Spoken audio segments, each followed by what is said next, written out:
Make no mistake about it, we are chock full on a Purple Friday in Baltimore and beyond. Shout out to Sarah's parents who are watching this from the comfort of her home in Columbus. Welcome inside the vault for a Ravens Lunch Hour live stream. It is week 8 of this NFL season. And of course, the Ravens are gearing up for a road matchup with the Cleveland Browns, 1-6. Ravens have ripped off 5 straight since starting 0-2. And Sarah, later on, what feels like probably years from now, based on the amount of content that we have to get to before we bring in our ESPN Browns reporter, Daniel Oyefusi. We will get to a Browns preview, we promise, coming up at around 12:45 or so. But until then, we've got Kurt Warner to talk about because he had a tremendous breakdown of Lamar Jackson that he put up on his YouTube channel within the last couple days or so. Cam Newton took a big stand for Lamar on First Take. Derrick Henry recently sat down with former Ravens running back Mark Ingram on his podcast. There's a boatload of press conference takeaways, both from the Cleveland and the Baltimore perspective. And again, we have to get to a Browns preview as well. And practice notes are coming down literally as we speak right now. And the good news is that Zay Flowers has returned. We'll get to more notes, full-scale notes throughout the show. Partner, how are you doing? Oh, my gosh. I'm so excited. It's AFC North football. I'm here for it. I can't wait till we talk to Daniel. But, Bobby, there's so much good content before we even get to it. So I'm ready. Let's go. Yeah, let's dive right in because we were lucky enough to have the Hall of Fame quarterback, Kurt Warner, on our show leading into Ravens-Chiefs Week 1 in early September. And I thought he did a great job of explaining the ways in which Lamar can take his game to the next level. Yeah. Oftentimes, as you'll hear in this clip that we're about to pull up, some, whether it's within the fan base or outside the fan base, have referred to Kurt as a Lamar hater or a Lamar critic. And maybe he has been a critic. But wow, if you watch this 18-minute breakdown, you'll see just how thrilled he is, by the way, at the growth that he's watched, how much of a fan he is of Lamar, and most importantly, which we're going to get into right now, the areas in which he's seen that growth, which has led to, of course, the MVP frontrunner conversation that has been constantly talked about over the last several weeks. Here is a play on a drive on Monday night in the red zone. I guess this play, the specific play, is one of the couple hookups vertically that Lamar had with Rashad Bateman, Sarah. It's on the right-hand side of the field. They are driving in Tampa Bay Monday night, and Kurt breaks it down from a Lamar perspective in terms of how he gets this ball out, the way in which he reads the defense, and ultimately how he connects big time with Rashad. Plays. Great protection first and foremost, obviously. And then Bateman here is going to run a corner pump. Gives me time to be able to sit back there and see it. What do I see? I see this safety right here, right? That's my guy that I'm worried about if I'm running this play. Okay, I got a safety up over the top of a double move. I got to see him. What does he do?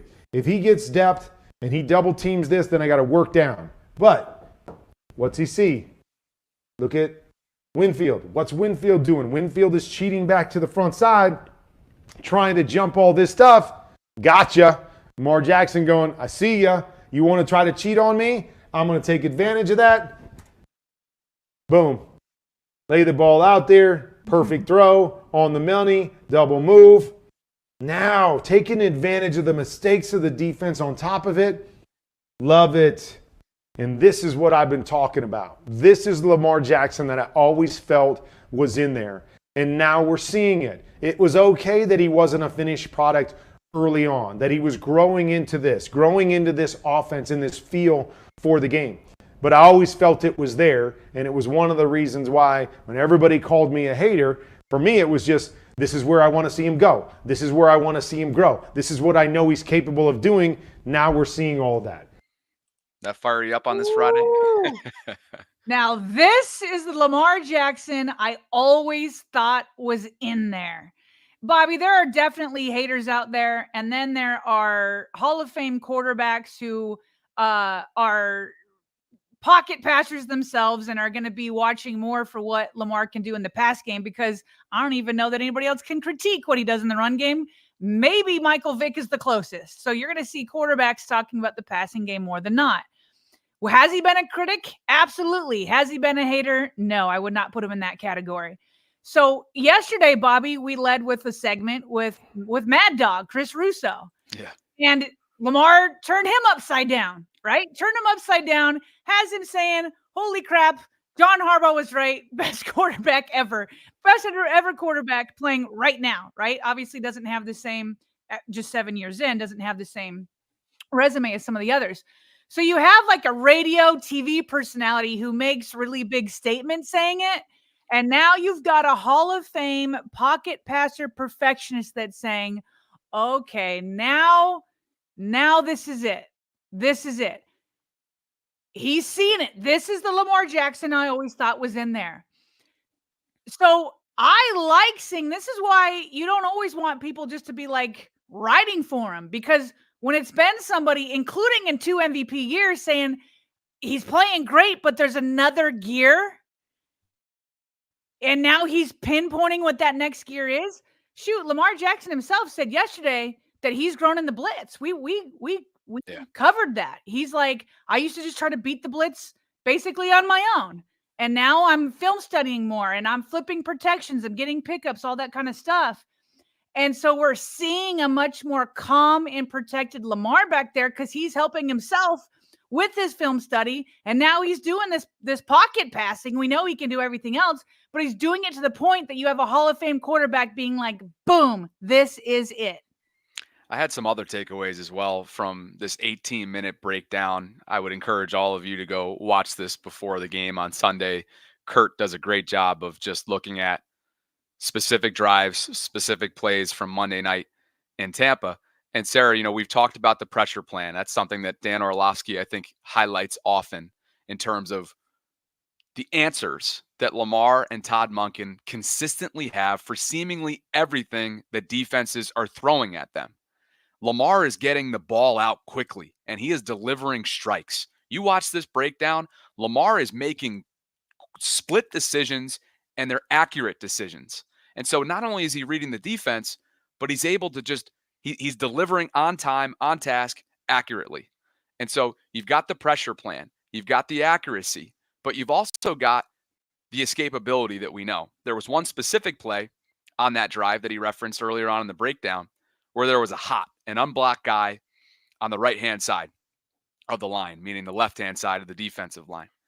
And this guy comes in hot, unblocked. And what does Lamar do?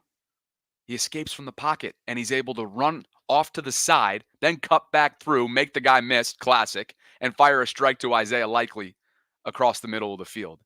There's so many ways that Lamar is just showing his comfort level, but the way this offense is humming, I think Todd Monken deserves just as much credit from a design standpoint, and the answers that he has allowed Lamar to easily solve on the fly throughout this 5-game win streak. Both guys should be commended. Monken has gotten out of Lamar's way, whereas previous coordinators, Greg Roman, got in his way.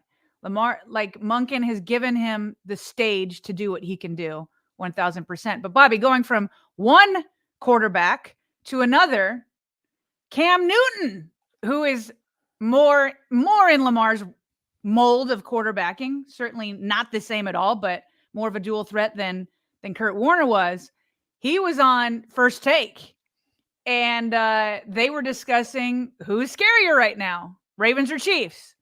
Now, you know me, until the Chiefs are dethroned, I say they're the top dogs. Ravens will be the underdog when it comes to the Chiefs. I feel like the Ravens are the top dog with 30 other teams, but when it comes to the Chiefs, listen, you got to knock them off the perch first. But in terms of like who looks scarier right now going into week 8, I don't think there's any question. Stephen A took the Chiefs. Cam Newton wasn't having it.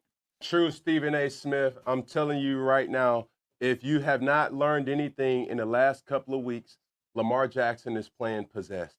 Possessed like the great gods have touched him as they have. And when I look at the Baltimore Ravens, they are as a complete unit as I've ever seen them play. 2019, yeah, that was a scary team. 2023, yeah, that was a scary team. 2024 is even more of a scarier team. And knowing that, you don't think Lamar Jackson has circled any opportunity with playing Patrick Mahomes. Stephen A., He ain't come here to play, nor did I come to play with you. I'm taking the Ravens. Did you see Steven's face? He's like, who are you talking to? I'm talking to you. Yes, I'm talking to you. The Ravens did not come here to play, and I did not come here to play with you. Oh, No, that was funny. Colin Lamar saying that he's playing like he's possessed, and it's true. Like, how do you watch Monday Night Football? And like, I guess you could find some plays here and there. Certainly the backwards pass, but he's playing like a man possessed. When you're throwing for 5 touchdowns, and you have more games where you throw for 5 touchdowns than everybody in the history of the league, but 2. One of them being Tom Brady, and you're only the 7th year in. Yeah, you're playing like a man possessed. And it was just fun to see Cam come and just put that in Stephen A's face for sure. And so just to see all of these people, like, it's just another level where Lamar is convincing people again. Now, believe me, the moment he messes up, Bobby, we will hear it. But for now, Cam is right. He's playing like a man possessed. I think Jeremiah just made a good point that he reminded me about that I wanted to say in that clip from the takeaways from Kurt, and I think it goes with this as well, and that is acknowledging the turnaround that this offensive line has given this team and has provided for Lamar. We wouldn't be having these conversations, Sarah, maybe to this extent that we are, had the offensive line performed similarly to the way that it did the first couple weeks. And so I think they deserve as many flowers as we're giving Monken and Lamar, because he has had time. And when he hasn't had time, at least he's had time enough to make the quick throws that we're mentioning and to execute those pressure plans. And so, man, it was not all that long ago that offensive line was a national topic. The backup guard position was a national topic. We talked about it here ad nauseum. Of course. Inside the vault. Yeah. And so I think, whether it's the rejuvenated Ronnie Stanley, right? Or the mainstay that is Tyler Linderbaum, or the newfound project in Daniel Fa'alele, or the stable and sturdy rookie in Roger Rosengarten, right? Or the carousel that has been left guard with Patrick McCary really stabilizing that position. They all deserve credit. And, of course, the interim offensive line coach as well, George Warhop, should be mentioned as well. And, of course, we continue to think about the D'Alessandro's family as well, the late Joe D, having lost him just within the last couple months. So good on you, Jeremiah, for acknowledging that. I meant to throw that in my first takeaway there from the Kurt Warner breakdown. Yes, 1,000%. I mean, it's just so funny that, like, the 2 off-season stories were the 3 new starters on the offensive line, and then the defensive turnover at the coaching position, along with people that they've lost. What's funny is I felt like I had more confidence in the defense turning things around than I did the offensive line, and it's been the opposite. And hopefully the defense continues to try to find its footing.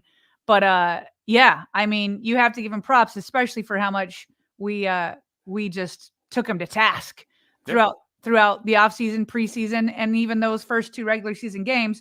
One last thing I want to say about Cam Newton before we completely turn the page. He said the Ravens are the most complete unit. I think that's true on offense, since we're talking about the defense, just bringing that up. Yeah. Certainly not a complete unit on defense, and that's where the Chiefs, while they're struggling on offense, their defense is just playing lights out. So if this trend continues and say they meet each other again in the Super Bowl, that the trend continues that their defense is dominating and the Ravens offense is dominating, we're going to have another one of those tests of, does defense win championships or does offense? That's what's so crazy about the difference that a year makes. Last year, they were as complete as you could be in the Lamar era, team-wide, all 3 phases, even though special teams was below their standards last year. Now it's done. Yeah, it's night and day in terms of where the offense is and where the defense is through 7 weeks entering week 8. Shall we get to some takeaways from the Derrick Henry conversation with Mark Ingram? Yes, let's do it. We of see course. that. We see the super chat. We're going to get to Roquan in just a minute. Definitely. We'll bring the super chat up when we get to Roquan. Definitely, yeah. And there's more practice updates that we'll get to as well. Glad you guys are here. Over 1,500 of you concurrently watching. Sarah's parents, part of our live audience today as well, behind her computer. By the way, I've invited them on. They politely declined. I've seen people in the live chat saying we need to meet them, but they would prefer not to. They will talk with you, Bobby, after the show. Can't wait. Can't wait. Dad, Shout out, by Sue. the way, Dad just turned 88 a couple days ago, right? And Mom turned 79 earlier this month. So love it. they Awfully just good keep genes. getting better. They just keep getting better. Really good genes for my co-host there. So shout out Sue. Shout out Irv. We glad you guys are here. Can't wait to catch up after the show. But past and present, one former Ravens running back, one current Ravens running back, and they have one tie outside of that as well. Of course, the fact that they both went to Alabama. Mark Ingram and Derrick Henry. Go check this out. It is a hilarious conversation. It's the triple threat. Oh no, what is it? The triple option. Excuse me, the triple threat. The triple option is their podcast name. Urban Meyer's a part of it. Mark Ingram's a part of it. Rob Stone's a part of it. It's a Fox Sports crew.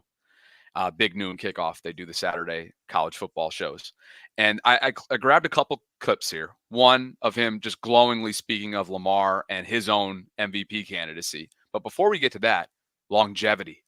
Something we know that has been Derrick Henry's calling card is keeping his body in shape, keeping his body at the top of the line physically, with hundreds of thousands of dollars dedicated and invested to doing so in the offseason and all year round. Here he is talking about this cliff that seemingly is nowhere to be found when it comes to Derrick Henry right now, who's soon to be 31 coming up in December. And people, man, hey, it's how you feel, dog, and you toting that thing better than anybody in the league right now. So how does that even feel, bro? Because when you turn 30, they just suppose like you're gonna fall off. How did that feel, bro? Coming from Tennessee last year, you went for 1,100 yards and 12 TDs just last year, and these people talking about he 30, he gonna be old, he ain't gonna be the same. Like what's that about, bro? What that made you feel like, bro? Yeah, really, I just wanted an opportunity. I knew I still had a lot left in the tank, and then being a free agent, just seeing who was interested, and I wanted to be Baltimore. There was Baltimore. It was not the Cowboys. Oh, The Cowboys were, if Baltimore wasn't interested, then that'd be another good spot to go to because I live in Dallas. There's been so much talks about I want to go to the Cowboys. That's why I wanted to be. I wanted to be here in Baltimore, and thank God it happened. But being 30 years old in our position, that comes that stigma is always going to be on a running back position, no matter who you are, just because that's the nature of the game as far as age and the position. But I don't focus on that. I know I can still play at a high level, and thank God I've been able to play this long, and been trending in the right direction, so far this season. Why is 30 that magic number for running backs? I don't know. It's just the statistics of the position, and especially guys who've had success early, who get a lot of carries, and then have a lot of mileage. And then once you get up to that age, then you kind of see a little fall off as you creep into the 30s and 31s.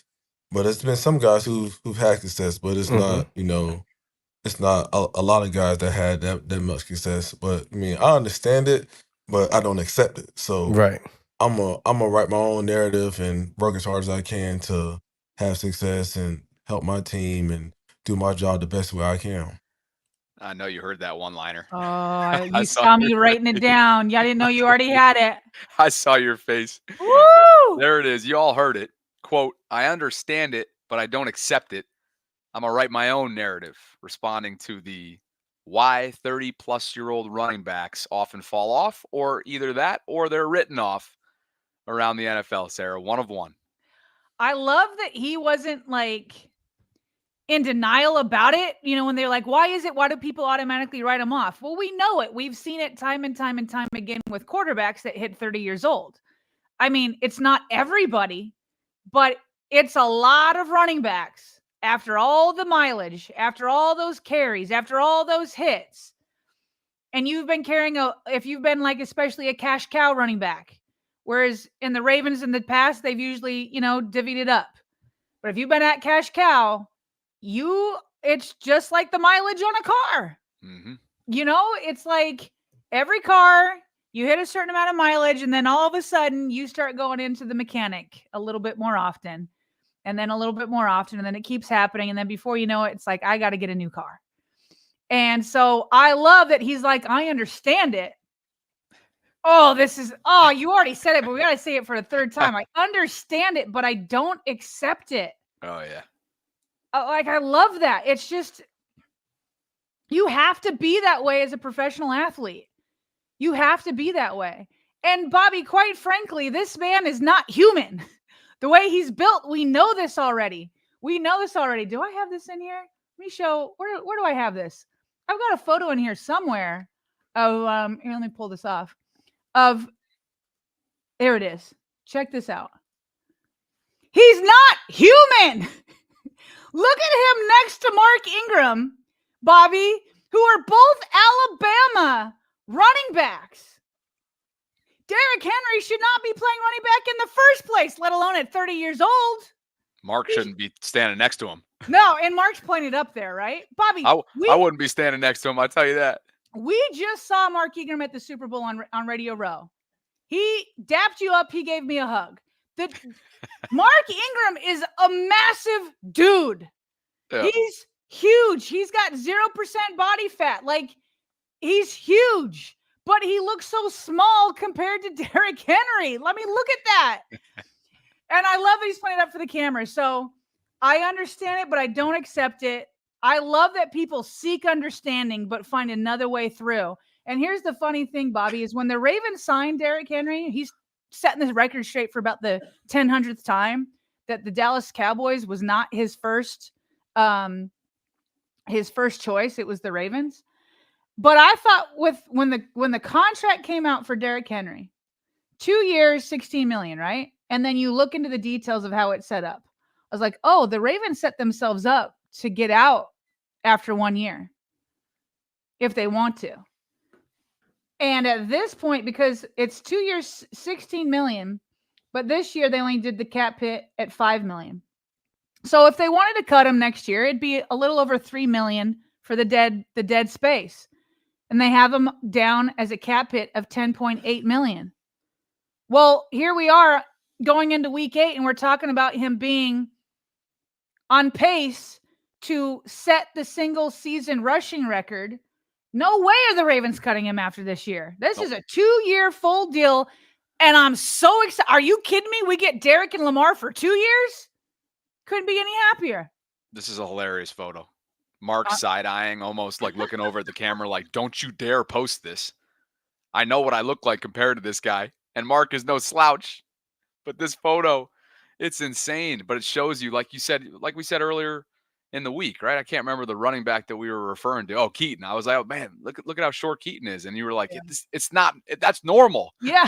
That's normal for the position. Derrick is not, he's abnormal. And we all know that. Let's get to some super chats before we get to another takeaway from that interview with Mark Ingram and Derrick Henry. And Captain Hard says, I think that running back 30 thing is a myth. The statistics look bad because teams don't give them the touches they had the previous years. Asmodeus says 88 and 70 years young. Happy birthday. 79. But did you hear that, Mom and Dad? I was going to say, Asmodeus is giving Sue a few years, cutting off a few years. Cutting off a good 9 of them. There you go. Thing is she's proud of being 79. She likes to tout it because she's like, look at me go at 79. Heck yeah. And rumor has it she went to the gym today too. She did. She went to the gym with me this morning. There we go. Charlene says she's upset that Rowe got fined for a so-called hip drop tackle the Commanders did on Lamar with no fine. And just so you're aware, this came out right when we started the show. Roquan has indeed been fined over $16,000 for the hit the NFL believed to be a hip drop tackle that ended up dislocating Chris Godwin's ankle. We all remember watching that in the closing moments on Monday night. So that's what that's related to. Appreciate you guys for being here today on this Friday. Thank you for the super chats. We've got over 1,900 of you joining us concurrently right now. Please like the video, subscribe to the channel, and hit that notification bell so you can be notified of when we're dropping our daily live content. About 15 minutes from right now, we'll turn our attention to the Browns perspective, and we'll bring in ESPN's Daniel Oyefusi. Got his career started with the Baltimore Sun. Really looking forward to having him in here. We've talked a lot about Lamar and Derrick when it comes to the accolades that they're potentially trending towards, Sarah, whether it be Lamar and the MVP, Derrick and the OPOY, or vice versa, because that's just how dominant of a year they've began. Mark brought up his MVP candidacy, and King, let's just say, took it in a completely different direction. Jack L Freaky, man, to the MVP right now. No, I think it's L's. I mean, I don't think it's no question, who's #1 MVP right now. The guy is playing better than he was when he won his first and second, so it shouldn't be no question, man. This guy's unbelievable, man. And, being his teammate, it's just like, He different, right? He different. I mean, What's different? What's different about him? He is 1-1 for sure. He is 1-1 for sure. What makes him 1 of 1? What makes him different? I know, Mark, you felt that way for years, but what have you seen in only X months? I'm like seeing Mark, and when Mark, we see how hard he used to go for L, and the energy Mark had when he was here. I see it now being here now. L just a great teammate, man, and it's so much. I wouldn't say so much hate, but people doubt him so much, because his style of play and him winning MVPs and the playoff stuff, man. L is a dog, man. He's 1-1, one of the greatest quarterbacks to play this game. And we chasing something, and we all know what we chasing, and we know we gotta keep working and getting better throughout the season to get to where we want to go. But he works hard at practice. He's a leader. He demands excellence from his team, from his teammates. He communicates what he wants. And it just shows on game days when he go out there and plays. Dude is electric in every single way. Sarah, we remember the role that Mark Ingram willingly took on when it came to Lamar Jackson's hype man back in 2019 in a different way, a little more subtle, a little less overpowering. Yes. Right. Little less boisterous. A little less subtle. Yeah, right. A little. In a way, Derrick is taking on a similar role when he has the opportunity to. And right there, just singing the praises of his teammate and his 2-time MVP. And you see the quote, and you just heard it as well from Derrick. He kind of pushed back a little bit at Mark's thought that he could have a say in that MVP candidacy. And he said, quote, "I don't think it's no question who's #1 MVP right now." He went on to say he's different. He's 1 of 1 for sure. One of the greatest quarterbacks to play this game. He demands excellence from his teammates. The dude is electric in every single way. Comes across as just straight up genuine. Well, remember, this is a man who refuses to dance after touchdowns because he's over it. And so he's Mr. Professionalism. He's like, what? I've done this a gazillion times. I don't need to dance afterwards. He keeps calling Lamar 1 of 1. That's true. That's facts. But he's also 1 of 1 in a completely different way. Oh, yeah. So there was no way Derrick Henry was going to get up there and be like, yeah, I'm the MVP. There was no way that the way he approaches the game that he was going to say that. At the same time, I agree with him. Like, I think Lamar, MVP, Derrick Henry, Offensive Player of the Year. That's where we are heading into week 8. We'll see what happens going into week 18. But I absolutely agree with him. I think he's right, but I also think he's also being extremely humble in these clips. No question. Here's where the duo ranks right now in respective categories when it comes to passing and rushing. Lamar is a top 5 passer with over 1,800 yards. Derrick is, of course, the top rusher through 7 weeks with 873 on the ground. If you're wondering where Lamar ranks, he's a top 11 rusher and a top 5 passer entering week 8. Speaking to preparing for Derrick, Sarah, Grant Delpit is a safety who's going to be tasked with obviously helping stop this Ravens offense. He, during one of his media sessions earlier in the week, whether he was joking or not, put this idea out there in terms of how they could possibly simulate Derrick Henry. Rank in terms of maybe one of the tougher players to bring down in the open field. Yeah, he's big, you know. He's pretty big. He got size on. We're just going to put DeWan, the scout team running back, and just let him give us a good look. Sarah, should I tell you who DeWand is? I imagine he's a big dude. DeWand is Cleveland's 6'8", 375-pound offensive tackle. Yeah, that's not going to do it because he does not have the speed of Derrick Henry. At least you can catch DeWand. You got to catch and then tackle Derrick Henry. That's hilarious because we're so used to like questions of like who's going to play Lamar on the scout team, and now they got to find somebody to play Lamar and Derrick. It's just unfair. Completely feels like a cheat code. It reminds me a little bit of the joke. I don't know. Actually, I don't think he was joking. Did you see that video of the end of Anthony Edwards from the NBA? Yes. And he was saying that he thinks that he could play free safety and that he could tackle Derrick Henry. Oh, yeah. It's like, oh, okay. Can we please, in the offseason, get this simulated, please? And Derrick's response to that was hilarious. He's like, guys can always have imagination. Yeah. You know? And he addressed that actually with Mark Ingram too, and he was just like, "Oh, I like it." He downplayed it. He's like, "I like a guy that has confidence." My imagination would come up with something very different. My imagination would be, I'm running away from the hole he's coming through. Like I'm running away. I don't know what Anthony Edwards is thinking, but nah, that's a different imagination. Well, what's not imagination here? This is real life. Is that Derrick has more rushing yards than a slew of teams through 7 weeks. 23 teams. Okay. Yeah. For the audio-only audience, there's 23 of them. Like Bears, Chargers. Or no, that's the Rams logo up there, isn't it? Yeah, it's the Rams. Cowboys, Vikings, Bengals, Raiders, Jets, Titans, so on and so forth. It's just Chargers are on there as well, though. Both LA teams are on there. So, yeah, it's been a meteoric start for these two. Is Sebastian saying that Anthony Edwards could? He's like, Sarah, Anthony Edwards is not a small dude. I'm aware. But there's a lot of small dudes that Derrick Henry runs over. But okay.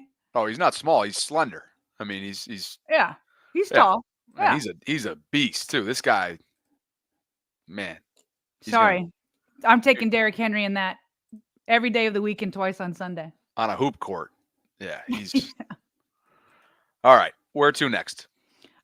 Should we do Jim Schwartz? Is that what's up next year? Let's do that. We are 7 minutes out from our game preview. Mm-hmm. We're going to take a look at Ravens-Browns through the perspective of Daniel Oyefusi, who covers Cleveland for ESPN.com.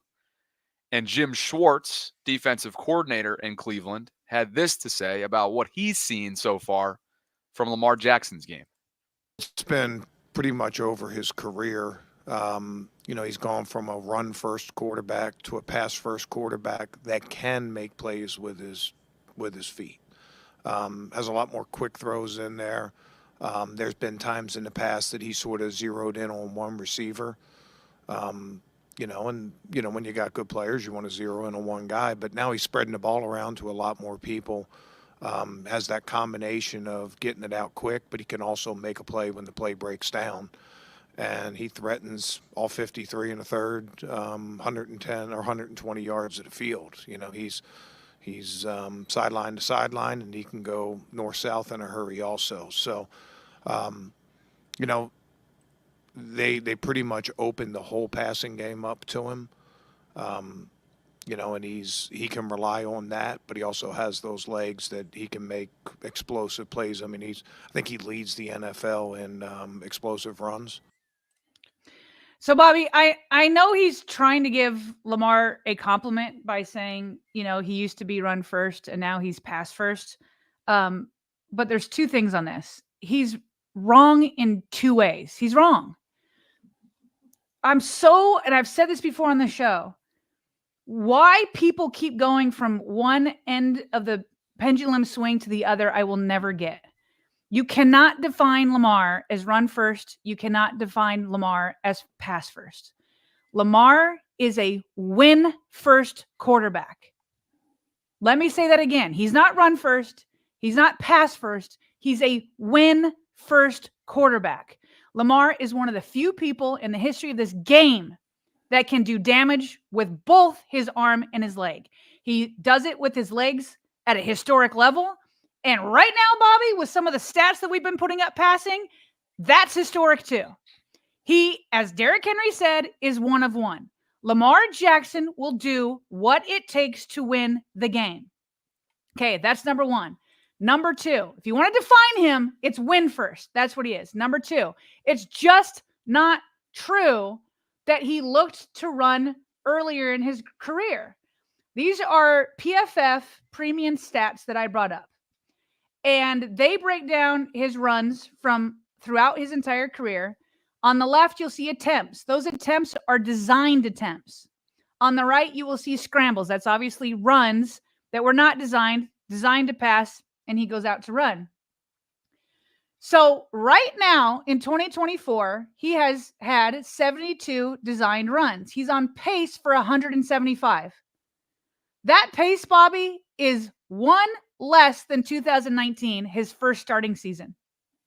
His first season where he started all season, he had 176 designed runs. He's on a pace for 175 right now. It's almost identical. Okay. It's gone up and down a little bit throughout the years. We've had those injury years and whatnot. But then last year, 148. Okay. So then let's look at the scrambles. Because maybe that's what Jim Schwartz is saying. Maybe he's saying, well, Lamar used to drop back. If he didn't like a read or something, a read or two, then he would go and run. He would prefer to go run. Well, again, it's actually not true. He's actually on pace to have more scrambles than any year besides last year. And ironically, last year, everybody was saying that he became a better passer for the first time. He's had 22 scrambles so far this year, on pace for 53. And the only year was last year that he had more than 60. He had more than 53. That was last year when he was like, everybody was talking about how he started to pass more. Then you can look at his passing attempts. I don't think I have the numbers right there on that pace. I don't think I updated it. Well, maybe it is 480. So he is on pace to pass more, but it also helps when you're on the field all the time and running up the scores. In terms of his passing touchdowns, he's on pace for 36, which is exactly the same in 2019 when he led the league in passing touchdowns.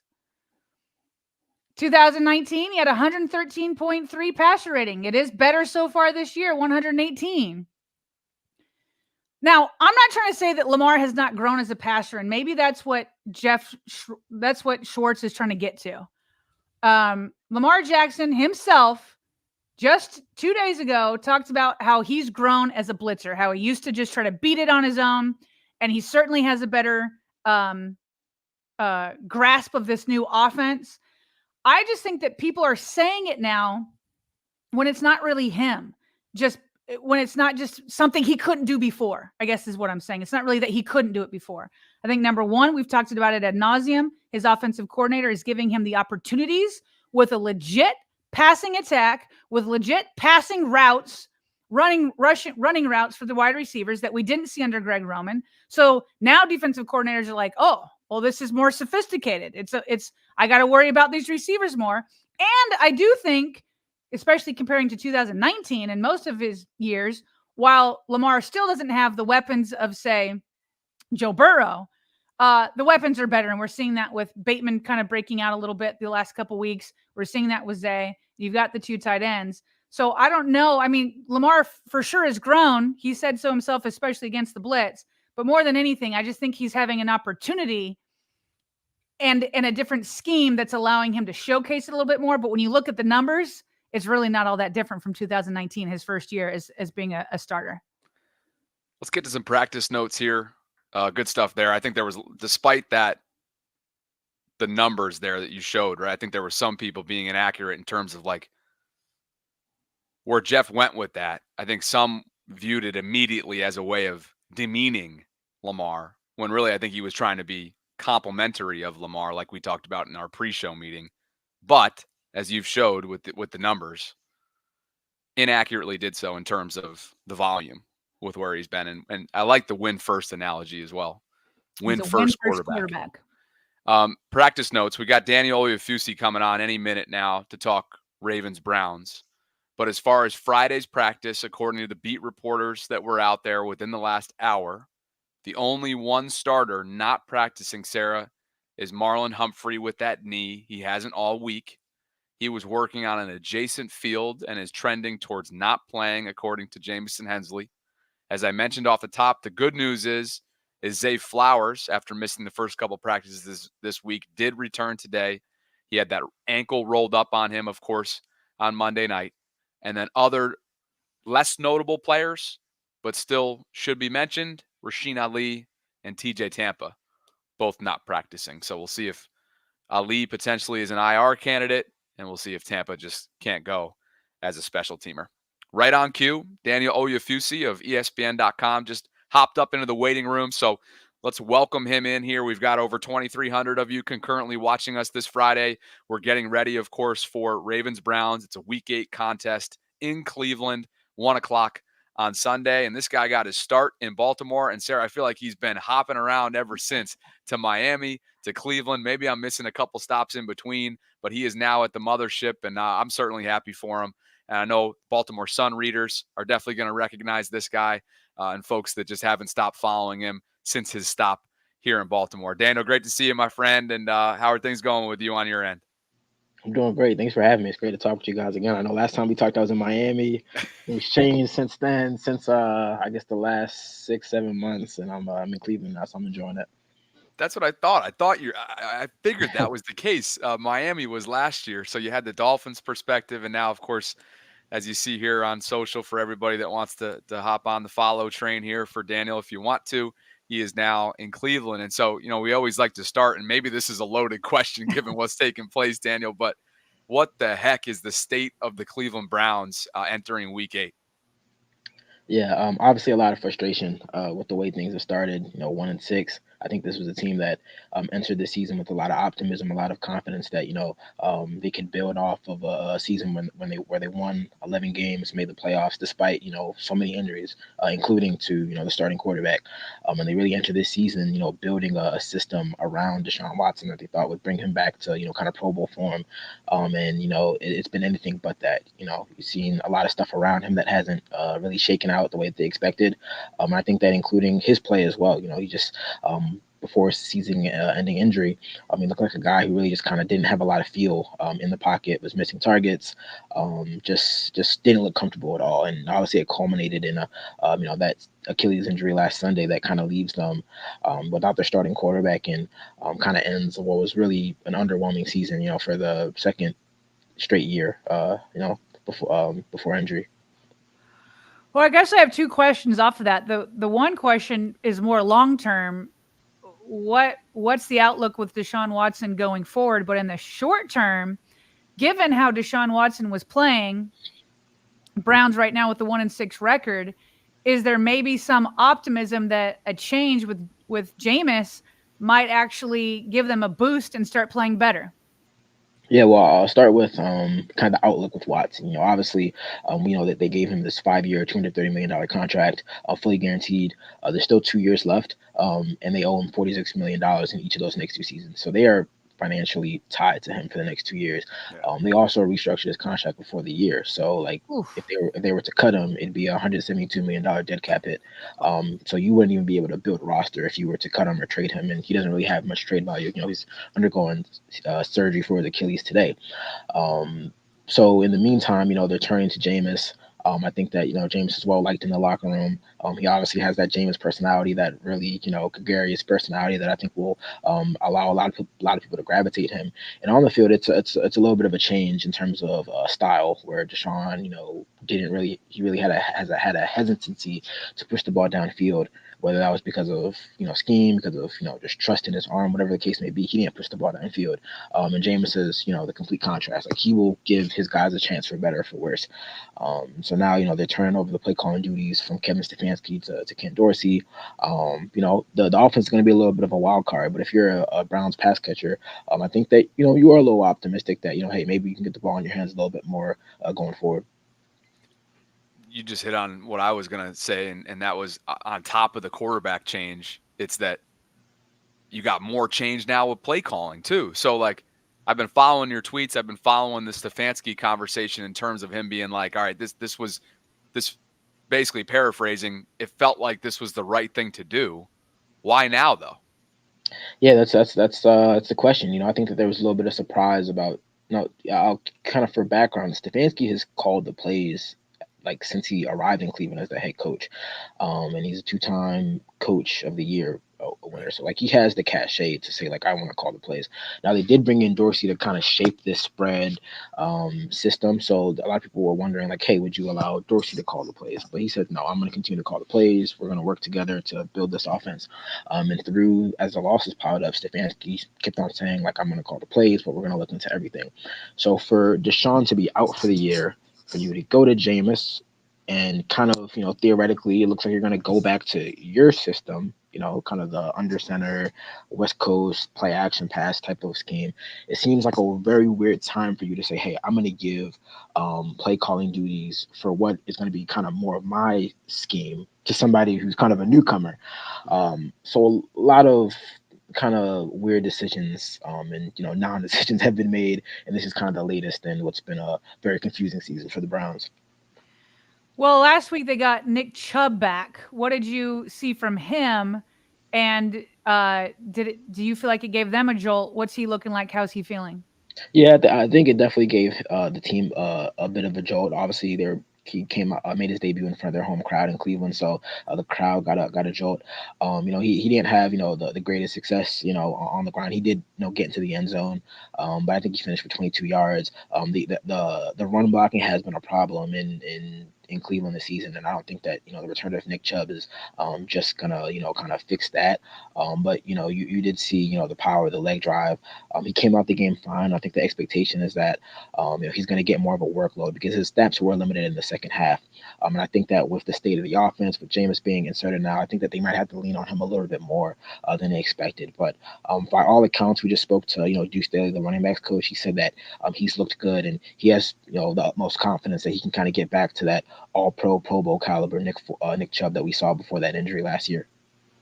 What's undeniable when you look at the defensive rankings here, and this certainly wasn't the case when you were covering the Ravens on a daily basis, at least not to this extent, but the 32nd ranked passing defense compared to the first ranked rushing defense, it's night and day and then some. It's been very jarring to watch. We understand obviously the change and the time that it takes to go from, the young brightest mind out there to a first-year defensive play caller. But we're entering week 8 now, Daniel, and this offense might be humming and carrying this team. But at some point, you get the sense that this passing defense is going to become their Achilles heel. What are you hearing around the building there? We know Jameis is unafraid. Just take a look at his past interception numbers. He's not afraid to sling it, but sometimes he can become a little bit reckless there, a little bit of give and take. So how do you think the two match up? And does he have the dogs, the Judys, the Moores of the world? Does he have the playmakers to truly test the Ravens secondary? Yeah, it's going to be an interesting matchup to watch there because, Deshaun ranked, bottom of the league in air yards per attempt. Jameis, throughout his career, has been, toward the top of the league in air yards per attempt. So he's going to throw the ball down the field. And I think, even we saw when he went in as the emergency quarterback, like it was kind of, I don't want to say garbage time, but it's kind of late game situation. They're down by 2 scores. But he was pushing the ball downfield, and there was a lot of rhythm to it as well. Ken Dorsey, when he was with Buffalo, he threw the ball a lot. So I do expect them to go out throwing the ball, but I think they do want to remain balanced, and they do want to lean on Nick Chubb a little bit. And it's going to be an interesting kind of interesting to see the game plan because I think that maybe they can use Nick Chubb as a bit of a decoy in the second game back, kind of use the threat of handing the ball off to Nick Chubb to kind of open some stuff, over the middle of the field. So I think this game is going to be telling. That matchup is going to be telling on both sides because if the Ravens, allow James to just kind of throw the ball all around the field to, kind of unheralded group like Jerry Jeudy, hasn't made the impact that they anticipated so far. Outside of him, you've got David Njoku, who's a really good tight end, but he's probably the top priority in the passing game. But outside of that, you have Cedric Tillman, Elijah Moore, like guys who, really shouldn't, take over a game. If they allow Jameis and those guys to do that, I think kind of have to, kind of ring the alarm in Baltimore, and vice versa. Like if this is an offense that, inserts Jameis, who's known for being a gunslinger, and you really can't get much going against a 32nd ranked pass defense, maybe, you have to look at, this offense being bigger, the issues on the offense being bigger than just Deshaun Watson. Daniel, last year, the Ravens and the Browns were almost neck and neck, going back and forth in being the best defense in the league. Both have fallen off. The Ravens maybe a little bit more. What's happening with the Browns defense? Certainly not the problem compared to the offense. Are they just constantly put in bad positions, or do you feel like they're playing worse? Can you take us inside the defense? And then secondary to that, we've heard a lot of talk about maybe Zadarius Smith being traded. I know the Browns already traded Amari Cooper. Is there any truth to him kind of being available in a potential trade? Yeah, well, with the defense as a whole, they were an elite, like the Ravens, they were an elite unit last year. And, I think that some regression is to be anticipated, expected. I think that obviously having a deep offense that was just as poor as the Browns have been this year, like, yeah, you're going to get put in some tough spots. Like they played pretty well against the Bengals last week, but after a while of just kind of being put on the field, especially in prime position, field position, like at some point you're going to kind of give up some plays. I will say I think opposing teams this year are a little better prepared for that Jim Schwartz game. This is a very aggressive defense that likes to blitz and play man coverage on the outside, and I think that we've seen opposing teams find ways to exploit that. Whether that's misdirection, whether that's attacking the edges, whether that's screens in the opposite direction of the blitz. And I know I spoke to a Browns defender the other day that said like we're trying to kind of disguise. They're trying to disguise their looks a little bit more, because usually they just go out and say like, this is what we're going to do and you got to beat us. And last year it worked, but now that teams are going out there, they're not really changing the picture pre and post snap. They can just kind of look at what they see pre snap and attack. So I think that they are trying to make some changes. But definitely I think opposing teams have kind of caught up to what they've been doing the past year plus. And Zadarius as well. Yeah, I mean, they traded Amari Cooper, which I thought was kind of a fortuitous, deal, like to get a third round pick for a 30-year-old wide receiver who was on the final year of his contract. I think that was just a deal that they couldn't pass up.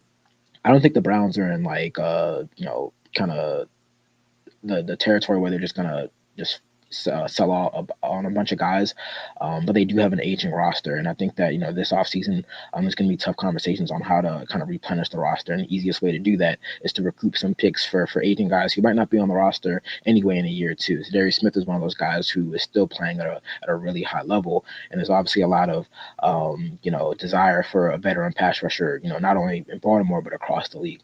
So I wouldn't be surprised to see a deal, but it has to be the right deal for them. And it's not just a matter of just getting guys off the team. It's a matter of, if the value that they're getting back is worth it.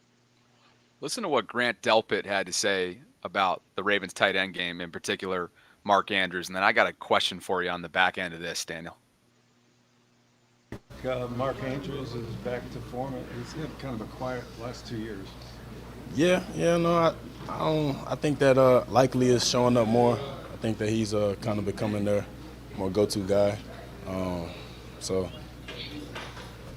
But it's two good tight ends that they have. All right, one of Cleveland's safeties right there, speaking earlier in the week. Mark's been coming on the last couple of weeks, and I'm not saying that Grant or anybody in that building is overlooking what Mark is, what he was, what he still is, based on what we've seen over the last couple of weeks. What I wanted to get at is it seems as if coverage of tight ends, defending tight ends, has been one of the Achilles heels of many with this defense. One, have you seen that? And two, are you expecting a big night for Mark Andrews? Yeah, I think over the middle of the field, because those cornerbacks on the outside, they have a really good, especially Denzel Ward. So I think that the middle of the field is definitely a place that that teams have exploited. They have dealt with some injuries in that safety room. Juan Thornhill came back his first game back from a calf injury. They've been missing some depth guys, that kind of complement that group.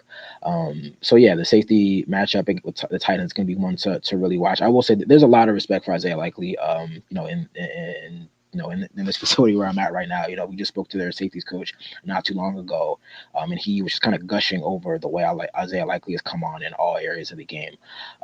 So yeah, obviously, Zay Flowers, Rashad Bateman have been having really, really excellent years. But we know what the Ravens can do in those 2-3 tight end sets with not only Mark Andrews, but Isaiah Likely and Charlie Kohler. And I think that whether it's Riley McLeod, Grant Delpit, Juan Thornhill, that's going to be a really interesting matchup in the middle of the field. Bobby, unless you have anything else, I got the final question going out. We always ask Daniel, I know you've been on the show before, maybe one matchup to watch and then your prediction for the game. That's a really good question. One matchup. I'll tell you mine. Give you a second to think about it, because go ahead. There's Jared, not to interject, but just to give you an extra 30 seconds, maybe. I feel like Jeremiah Owusu-Koramoah is an athlete that can hang with Lamar. Like, he's not Lamar, but he's one of those linebacker freak athletes that in the past has been able to hang athleticism-wise with Lamar. So I'm going to be watching that for sure. How about you? Yeah, that's a really good one. He talked about how that's been kind of like a go-to matchup for him over the years. Yeah. I will say, I think that early in the year we saw the Ravens have trouble with some of these strong defensive lines who are strong, up the front, interior defensive line. The Browns say that the defensive line is the engine of that defense, and whether it's Dalvin Tomlinson is kind of like that run stuffer, Maurice Hurst, Shelby Harris, like they're going to rotate a lot of guys in there. So if they can be disruptive in the run game, and kind of limit their Derrick Henry, force the Ravens to be a little more one-dimensional than they'd like to be. And then you get that Myles Garrett coming off the edge, Zadarius Smith coming off the edge.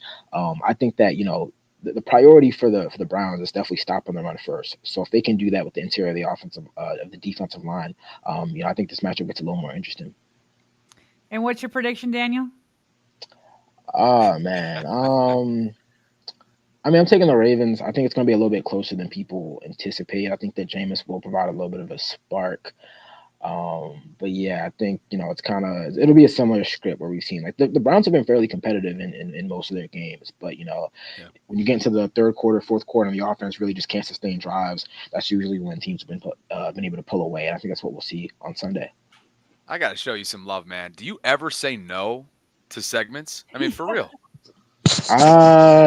This week I always gotta show love to the folks back home. So I don't think I said no to. I think I said no to very few. But when you reached out, I was like, gotta make time for y'all for sure. Oh, appreciate that. Look, dude, it goes without saying. We do appreciate that. We noticed that. I mean, the fan, Cole, you've been all over the place. So keep crushing it. It's been an awesome. I feel like I say this exact same thing last year. Let's see where you are this time next year, because it just went from the Sun to the Herald, right now to ESPN.com. So I hope you keep climbing. Maybe that the thing. Athletics next. We don't know. I'm just always bouncing around. Who knows?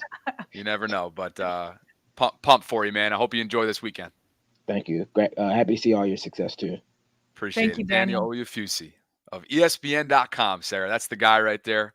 Literally joining us from the Browns facility, as you could see by his background. Go hit him up on Twitter or X at Daniel Oyefusi. He's been climbing that media ladder and kind enough to spend some time with us here today. So just to wrap up this Browns preview segment, obviously we want to give our predictions here. I know you gave a matchup to watch instead of Daniel. Mine is just Myles Garrett against, the Ravens tackles. Anybody. Anybody, wherever he's lined up. Like Roger, I mean, it'd be awesome if he was lining up against Ronnie, but I imagine he'd try to go over and test the rookie. And I feel like Daniel's right. I feel like the games are won in the trenches, and where the Ravens have struggled is when the offensive line just cannot handle the defensive line.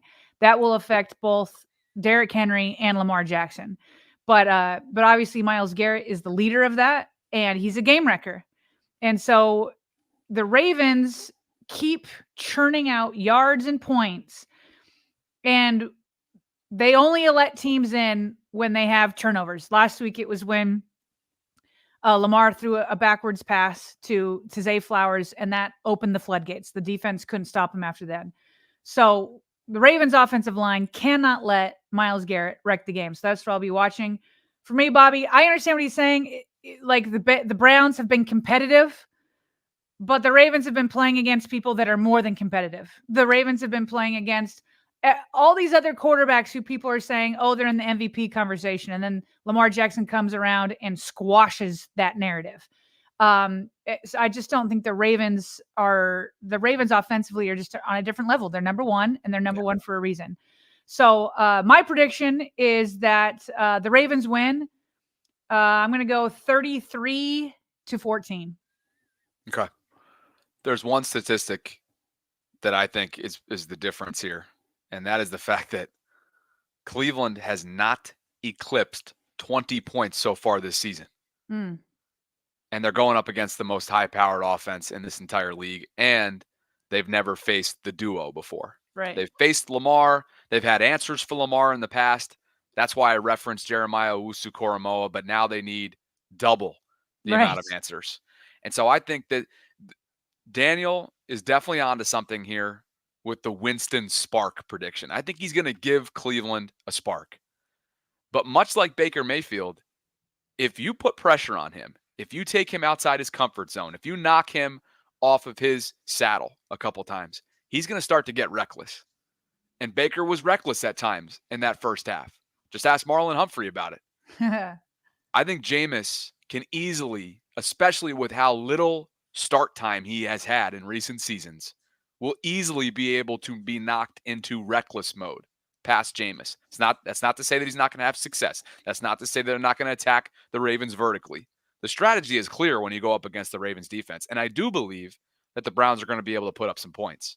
Not enough to keep pace with Lamar Jackson and Todd Monken right now. Ravens win 35-20 on Sunday afternoon in Cleveland. Nate Wiggins, watch out. Maybe he'll get his first NFL interception.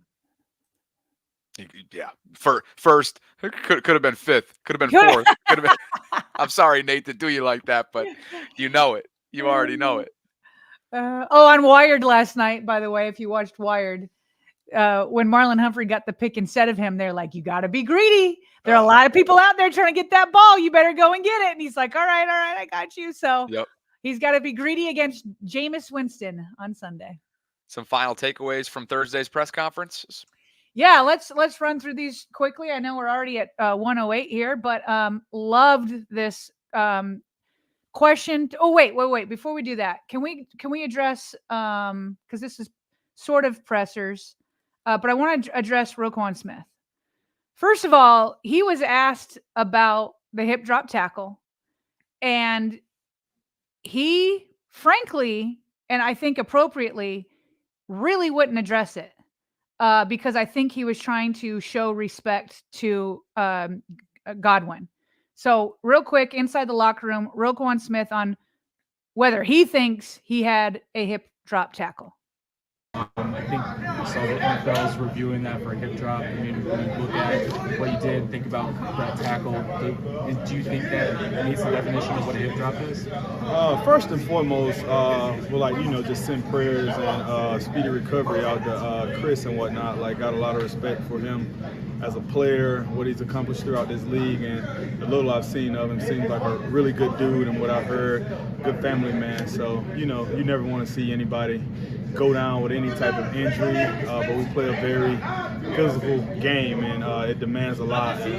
Bullets are flying pretty fast, and, but I never go into any game meaning to injure any player. I want every player to go back home safe and sound to their family, maybe a little sore, but other than that, I definitely want you to get back home to your family all safe and sound. Roquan, have you gotten a ruling yet from the NFL on it? That's not really something to discuss in this moment, so, yeah.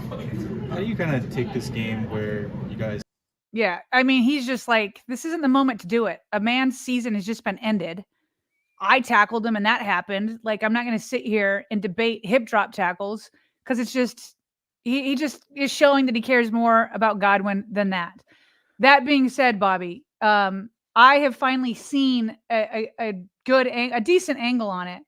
And I feel like it's questionable. I mean, the fact that he's got 16 $100,000 he was fined, right? Like, I've seen the end zone angle as well, and I think yeah, it like, look, you have to have they're supposed to be wrapped up with 2 arms or 2 hands. You have to swivel your hip and you have to land on him. That is not what happens right here. I don't think we should play that, by the way. I mean, it's a second. I don't think we're gonna get dinged, but okay. So you guys can go look it up and go watch it. When Roquan hits him and he bounces off of him, and then he's got one arm down to break his own fall, and he brings him down with the other arm. So I don't know if this is a hip drop, then the one against Zay was a hip drop, because that guy for sure had 2 arms around him. One of them was around the football for sure. He's trying to get the football out, but he's got 2 arms, whereas Roquan didn't. So I'm here for player safety and all of that, but to me, it was pretty questionable watching that. And like I said, you can go look it up. He bounces off of him. Yes, his weight is coming down on him. Like, that's what tackling is. Like, you don't throw him down, but one arm is off of him. So I don't see how it meets the standard. I don't see it. I don't think he wrapped up with both arms and pulled his weight and did the 3 elements. I think an element was definitely left out. So, but I appreciate the way. So you can see it here, Bobby. Look at this picture. Do you see his elbow on the ground as he's got one hand over him? Now, again, it's not the whole play because we're just showing a screenshot. So, I mean, he originally hits him and there are 2 arms there, but once the weight's coming down, the other arm comes off. So I don't think the one against Zay was a hip drop tackle. I don't think this one was a hip drop tackle. And I think it's making it awfully difficult for these guys to tackle. Kadri, next time we catch up with him and have him on the show, he thinks it is. He thinks the end zone copy showed a better view of the tackle. It's a hip drop. He just tweeted back and forth with our friend Ingraven. And if you're just tuning in, by the way, Roquan was fined for this, as we mentioned earlier on in the stream, $16,833. He would not address that, as Sarah just said in the clip that we shared with you. And that's the latest there. If there's another angle that he's seeing that shows that both arms are wrapped, then that's fine. But in the angle that I saw, one arm was not wrapped. That looked to be the end zone copy right there that you had up for a second. Yeah. But I don't know if that was the same exact one that Kadri had. So all right. Well, I'll have to ask him. I'll have to ask him about it. Maybe he's explaining it right now on Twitter, but I didn't see that the 2 arms wrapped. Todd Monken. By the way, sorry. As we speak, John Harbaugh was non-committal just moments ago about any of the injured players' chances of playing against Cleveland. That is including Marlon Humphrey. So there's a press conference happening right now, his typical very short one on Friday, but it looks like Arthur Maulet will be back. But in terms of Marlon Humphrey's status, who's missed all week of practice with that knee, non-committal. I'd be surprised if Marlon played personally. And if I had to go one way or the other on Zay, I'd say he's in, which are the 2 big names. Zay returned, right? Zay missed Wednesday, Thursday. He returned earlier. Marlon's missed all week. He's missed all week. Zay finished the game. So I think those are signs that Zay would probably be back. Obviously can't guarantee that. You never know.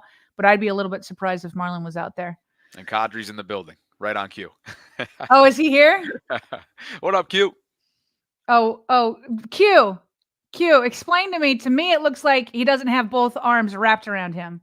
So you explain that to me, because to me, his left arm is bracing himself and not wrapped up to bring his weight down. And to me, when I read the rules, it says that two arms or hands have to be there. Let's give him a minute to live chat that, and then let's hit the takeaways. While he does that, I don't even need to set this up. Todd Monken being asked about Lamar Jackson. Lamar actually got a lot of attention for being a lead blocker on Derrick's cutback run there, but also the thing, on Bateman's 59-yard catch, he's the first guy there to actually help him up. 60 yards down the field after he threw it, he's the first guy there. How do you see that resonating? What does that mean to the rest of the team, the players, to see their star quarterback, the willingness to be like that? He just likes to play football. He's like a big kid. He's fun to be around. I mean, it's rare that from my perspective, that he has a bad day.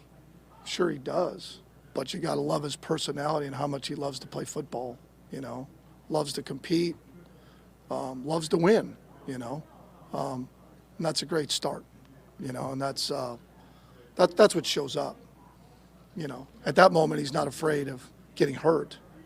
He's not afraid of pulling a hamstring. He's happy for his teammates. He's happy for us. He's happy that we're having success.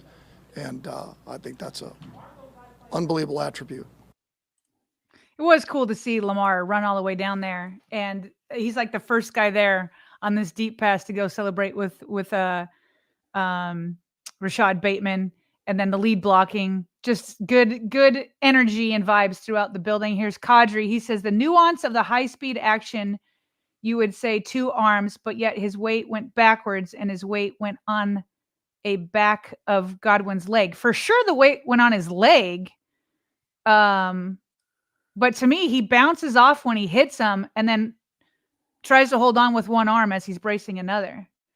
There's got to be 3 elements. Like, that's one element where he falls on his leg for sure. But tell me the nuance of the high-speed action, you would say 2 arms. I don't understand what he means by that. This makes me think of what J.J. Watt tweeted out last night. He said, you can't see a face mask 3 feet in front of him, speaking to officials, but we want refs to decide what is and isn't a hip drop tackle in real time. This stuff's got to be reviewed. Like, they got to somehow incorporate that quickly and efficiently into the game, because you're asking so much of these officials. And as Q kind of puts here, this is heavy nuance that you're using different end zone copies of. You're looking at different replays after the fact. You're asking a lot of officials there.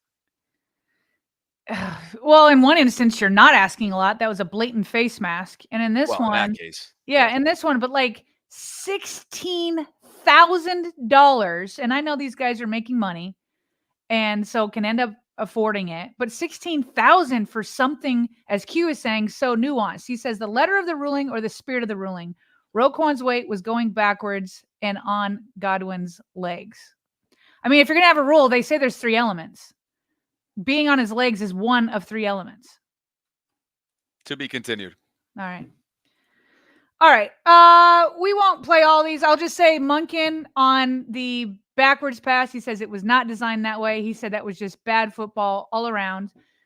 Zach Orr, he was asked about fourth quarter play. He said they did not take the foot off the gas. But there were mental lapses, he says. That kind of plays into what Ed Reed was saying, is they act like they're finished playing the game.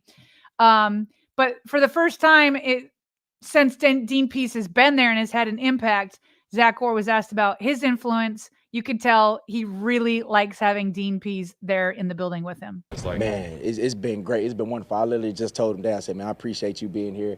You've helped us out in tremendous ways, and glad that you came aboard. And I think you can ask anybody on our staff about that, and I think you can ask our players. So he's been a great, just personally for me, just a great sounding board for me as far as like game planning, you know, how to different ways to attack offenses that fit within what, you know, we do here and what he's done here, what he's done in the past at other places.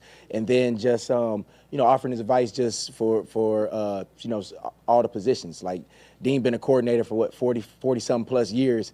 He has, he's probably forgotten more football than all of us here know combined. So he's been great. He's been wonderful on game day. He's been great, you know, offering, you know, suggestions, just keeping me update of what the offenses are doing. So.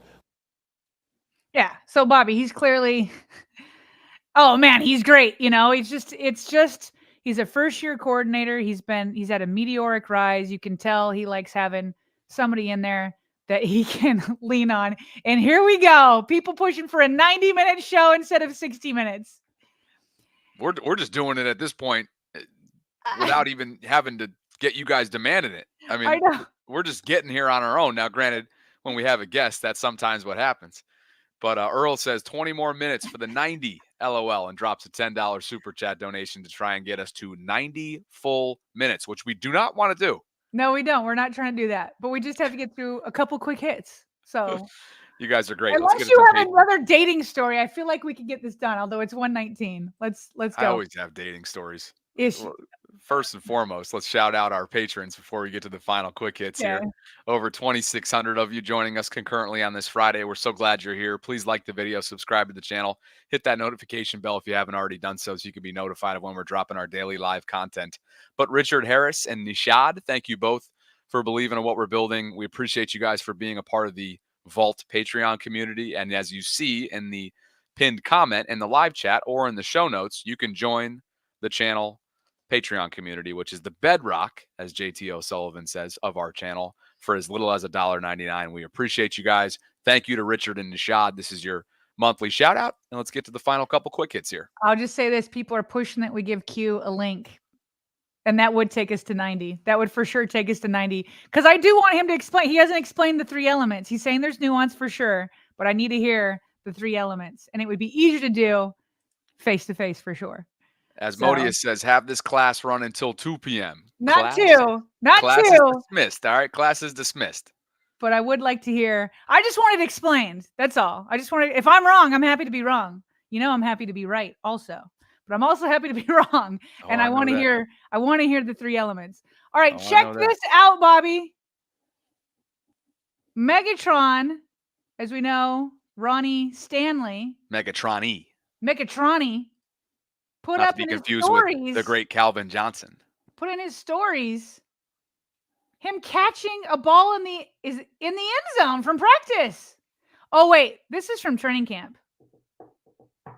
Yeah, this is a screenshot. So I don't. This is the first time seeing this, but Ronnie put up an Instagram post over training camp, and it was right around the time where the reporters could not divulge what the play was, but that somehow, some way, somebody caught a touchdown or somebody was involved in this trick play. And it just so happened that around that same time, Ronnie put up this Instagram story of Lamar throwing him an interception. Throwing him a touchdown in the end zone. And then Spencer. Now, why did you put Spencer in here? Well, I was just doing 2 things at once. Okay. First of all, I don't know why this screen grab was picking up rounds again yesterday. I think people were joking about that, like Monken has something up his sleeve. At some point, I got to say, Ronnie looks good catching this pass. Look at him.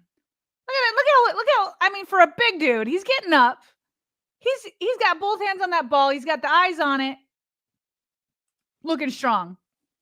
So people are like, when are we going to see this? Does Monken have this up his sleeve? Could we see it this week if the Browns are struggling? Because this is when you do kind of fun plays.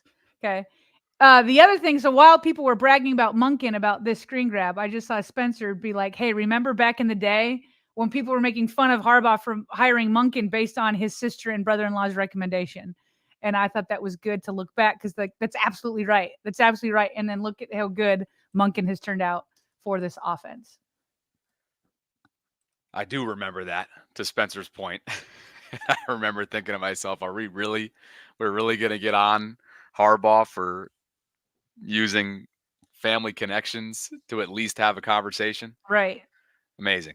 Yeah. And then this is what I was referencing a minute ago with that face mask and just along the side of this was obviously a significant play in Thursday Night Football last night between the Rams and the Vikings. Rams take care of business, but as you see here, Pro Football Network tweeted out that referee Trob Lake explained why they didn't call a face mask penalty on the Rams at the end of their game.